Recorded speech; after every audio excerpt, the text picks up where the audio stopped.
story, and perhaps the whole bit of the stories that we have carried this evening will then be forming the basis of our conversation this evening. As earlier mentioned, we have Isaac Mwaura, Daktari here, who is the government spokesperson. Thank you so much for creating time. Mhesh, you always are out here. I don't want to say trying to defend the government or speaking on behalf of the government, including today, as late as today. And then we ask ourselves, is there anything left to ask? But certainly we can never miss out on something, especially the stories that we have carried this evening. Arrests that appear to be politically motivated. A majority of Kenyans would say that why is it that we seem to see some elements of double standards when we are taking up on certain leaders and perhaps overlooking those ones that are allied to the Kenya Kwanza government? What do you make of the arrest of Natembeya, Peter Salasia, and of course the allegations that we now have from the former Deputy President Rigathi Gachagua arguing that his life is in danger? First and foremost, yes, my role is to defend the government. My work is to amplify, what government wants to speak about, what government pronounces itself as the mouth of the government. Yeah. And so we state government position, we defend government position, and we clarify or explain government position.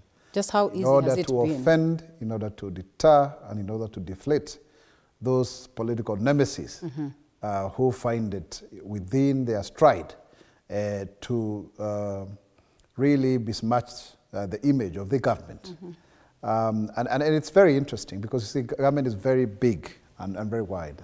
So it's a privileged position to speak on behalf of this broad-based government, Kenya Kwanza government, broad-based government, and to really explain positions with regards to what is happening.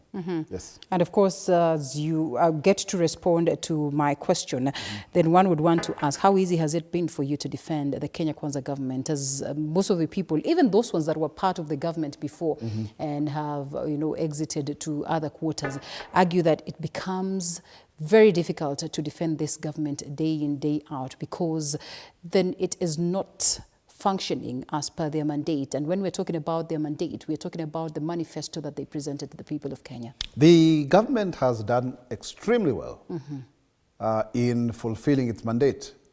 That I can say without fear of doubt. Right. If, for example, tomorrow, the president is going to be issuing 1,080 houses to Kenyans who were living in squalid, conditions. People who are slum dwellers, now they are becoming homeowners. Mukuru, Riara village has been transformed into an estate. Absolutely amazing. You hear the testimony of one Bibiana Wambua speaking at how they couldn't go there because at night children would not have a way to move around because there was no electricity. They didn't have clean water. They didn't have, there was a lot of fire. But today, as we speak, these are homeowners. There's even another person called Osogo who says that he has not been able to own a home for the last 20 years. And we are talking about ownership of a home worth 640,000, but you're only paying rent to own at 3,494 shillings a month. This is very transformational. Right. When you look at, for example, the Hustler Fund. The Hustler Fund, we promised 50 billion. Now it has gone all the way to 70 billion. Over 25 million Kenyans have benefited, with nearly 8 million Kenyans who are return users. If you look at, for example, the issue of